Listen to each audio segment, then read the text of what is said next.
എൻ്റെ നാടെന്ന് പറയുന്നത് പാറശാലയിലെ ചെറുവാരക്കുളം എന്ന സ്ഥലത്താണ്. ആത്മനിലയം നഴ്സറി ഗാർഡൻ്റെ അടുത്താണ് വീട്.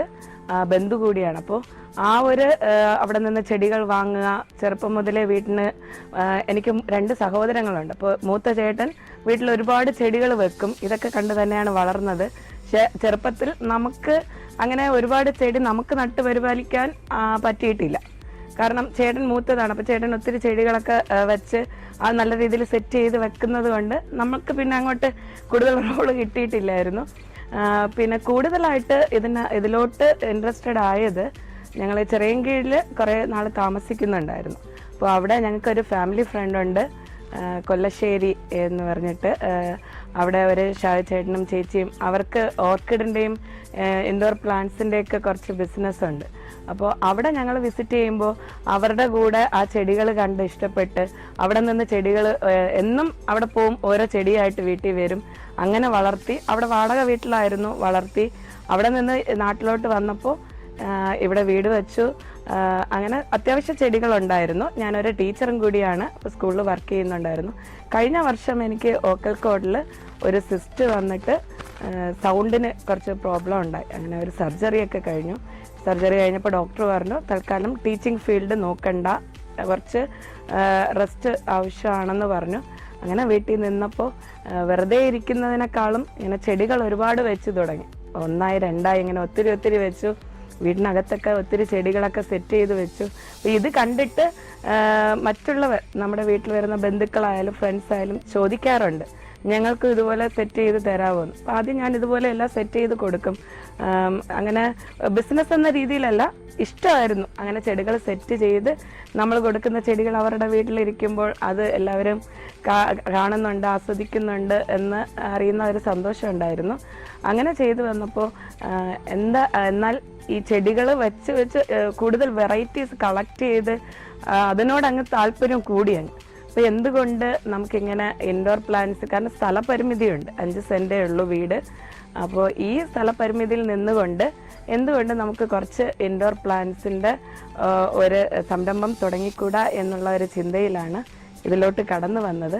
ഇപ്പോൾ കൂടുതലായിട്ടും പുതിയ വെറൈറ്റീസ് ചെടികൾ കളക്ട് ചെയ്യുക, അതിൽ നിന്ന് തൈകൾ ഉൽപ്പാദിപ്പിക്കുക, അതിനോടൊപ്പം തന്നെ നല്ല രീതിയിൽ സെറ്റ് ചെയ്ത് കൊടുക്കുക. ഗിഫ്റ്റ് ആയാലും ഇപ്പോൾ ഹൗസ് വാമിങ്, ഈ ബർത്ത്ഡേ, ഇതിനൊക്കെ ഇങ്ങനെ ഫോട്ടോ പേസ്റ്റ് ചെയ്തിട്ടൊക്കെയുള്ള പോട്ടിൽ നമ്മൾ ചെടികൾ സെറ്റ് ചെയ്ത് കൊടുക്കാറുണ്ട്. പിന്നെ പ്ലാന്റ്സ് കൊണ്ടുപോകുമ്പോൾ തന്നെ അവരോട് പറയാറുണ്ട്, നമ്മളിവിടെ കണ്ട എല്ലാ പ്ലാന്റ്സും നമുക്ക് ഫുൾ ഇൻഡോറിൽ വെക്കാൻ പറ്റത്തില്ല. നമുക്ക് വെക്കാൻ പറ്റുന്നത് ഈ സാൻസ്വേരിയ ടൈപ്പ്, പിന്നെ CC പ്ലാന്റ്, ഇങ്ങനത്തെ പ്ലാന്റ്സ് ആണ്. ഈ പ്ലാന്റ്സും നമ്മൾ ആദ്യം ആ ചെടിയെ നല്ലവണ്ണം പഠിക്കുക.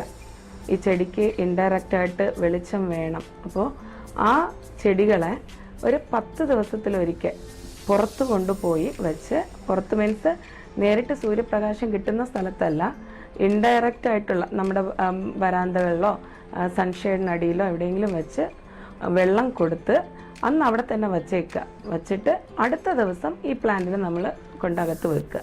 അപ്പോൾ വെള്ളം സൂക്ഷിച്ചൊഴിക്കുക. ഈ ഓരോ ചെടിക്കും ഓരോ തരത്തിലായിരിക്കും. നമ്മുടെ CC പ്ലാന്റ് നോക്കുകയാണെങ്കിൽ അതിൻ്റെ ചുവട്ടിൽ പൊട്ടറ്റോ കണക്ക്, ഉരുളക്കിഴങ്ങ് കണക്കുള്ള കിഴങ്ങാണ്. അപ്പോൾ വെള്ളം ഇതൊക്കെ സ്റ്റോർ ചെയ്ത് വെക്കും. നമ്മൾ അധികം വെള്ളം കൊടുത്തു കഴിഞ്ഞാൽ ചീഞ്ഞു പോകാൻ ചാൻസ് ഉണ്ട്. അപ്പോൾ നമ്മൾ കൊണ്ടുപോയി ആദ്യമേ അധികം വെള്ളം കൊടുക്കാതെ ഓരോ പ്ലാന്റിനും വെള്ളം കൊടുത്ത് നമുക്ക് കുറച്ച് ദിവസം നമ്മളതിനെ കെയർ ചെയ്യുമ്പോൾ നമുക്ക് അതിനെ പഠിക്കാൻ പറ്റും ഓരോ പ്ലാന്റിനെ കുറിച്ച്. അങ്ങനെ അതിന് ഇതിൻ്റെ വളം ആൾറെഡി ഞാൻ കൊടുക്കുമ്പോൾ തന്നെ വളങ്ങളെല്ലാം ഇട്ടാണ് കൊടുക്കാറുള്ളത്. മാസത്തിലൊരിക്കൽ NPK വളം 19 ഏതെങ്കിലും നിങ്ങൾക്ക് കൊടുക്കാം. ഇല്ലയെന്നാണെങ്കിൽ ചാണക പൊടിച്ചത്, വെർമി കമ്പോസ്റ്റ്, ഇങ്ങനെ ഇതൊക്കെ കൊടുക്കാം. പിന്നെ ലിക്വിഡ് ഫെർട്ടിലൈസറാണ് കൂടുതലും നല്ലത്. വീട്ടിനകത്ത് വച്ചിരിക്കുന്ന പ്ലാന്റുകൾക്ക് ലിക്വിഡ് ഫെർട്ടിലൈസറാണ് നല്ലത്. എന്ത് തന്നെയായാലും ഒന്ന് ശ്രദ്ധിക്കുക, നമ്മുടെ ഈ ചെടികളെ, വീടിനകത്തിരിക്കുന്ന ചെടികളെ 10 ദിവസത്തിലൊരിക്കലെങ്കിലും ഒരു വെളിച്ചം കാണിക്കുക. പുറത്ത് വെച്ച് അവർ പുറത്തുള്ള അന്തരീക്ഷത്തിലിരുന്ന് ഒന്ന് കാറ്റൊക്കെ കൊണ്ട് അവർ ഒന്ന് സന്തോഷിക്കട്ടെ. അടുത്ത ദിവസം നമുക്ക് അടുത്ത് കൊണ്ട് വെക്കാം. അപ്പോൾ ഈ കൊണ്ടുപോകുന്നവർ എന്തെങ്കിലും ഡൗട്ട് ഉണ്ടെങ്കിൽ അല്ലെങ്കിൽ അവർക്ക് ഇതിൻ്റെ കെയറിങ്ങിൽ എന്തെങ്കിലും പ്രശ്നം വരികയാണെങ്കിൽ അവർ ഉടനെ തന്നെ അതിൻ്റെ പിക്ചർ എടുത്ത് ഇട്ട് തരും. ഉടനെ അതിനുള്ള എന്താണ് പ്രശ്നമെന്നുള്ളത് പറഞ്ഞു കൊടുക്കും. വാട്ടറിങ് ആയിരിക്കാം, ചിലർ കൊണ്ടുപോയ ഉടനെ അമിത സ്നേഹത്തിൽ ഒരുപാട് വെള്ളവും വളവും അധികം കൊടുക്കും. അങ്ങനെയൊക്കെ വരുമ്പോൾ ചീഞ്ഞ് ചെടിക്ക് കേടുവരാൻ ചാൻസ് ഉണ്ട്. അപ്പോൾ അതെല്ലാം ഉടനെ തന്നെ പറഞ്ഞു കൊടുക്കുന്നതാണ്. അപ്പോൾ ഒരിക്കൽ വാങ്ങിക്കൊണ്ട് പോകുന്ന കസ്റ്റമേഴ്സ് ഒരു നല്ല ബന്ധം അവർ തുടർന്നും ചെടികളുടെ കാര്യത്തെക്കുറിച്ച് വിളിച്ച് ചോദിക്കുകയും ബന്ധപ്പെടാറും ഉണ്ട്. 500-ൽ പരം ചെടികൾ ഇപ്പോൾ എൻ്റെ കയ്യിലുണ്ട്. ഇന്ത്യയുടെ പല ഭാഗത്തു നിന്നും കളക്ട് ചെയ്യുന്നുണ്ട്. നമുക്ക് ഇമ്പോർട്ടിംഗ് ലൈസൻസ് ഉള്ള ആൾക്കാർ പുറത്ത് രാജ്യങ്ങളിൽ നിന്ന് ഇമ്പോർട്ട് ചെയ്ത്, തായ്ലാൻഡ് പോലുള്ള രാജ്യങ്ങളിൽ നിന്ന് ഇമ്പോർട്ട് ചെയ്ത് കൊണ്ടുവരുന്നവരുടെ കയ്യിൽ നിന്ന് പ്ലാന്റ് കളക്ട് ചെയ്യുന്നു. പിന്നെ ബാംഗ്ലൂർ, ബോംബെ ഇങ്ങനെ പല സ്ഥലങ്ങളിൽ നിന്ന് പ്ലാന്റ് കളക്ട് ചെയ്യുന്നുണ്ട്.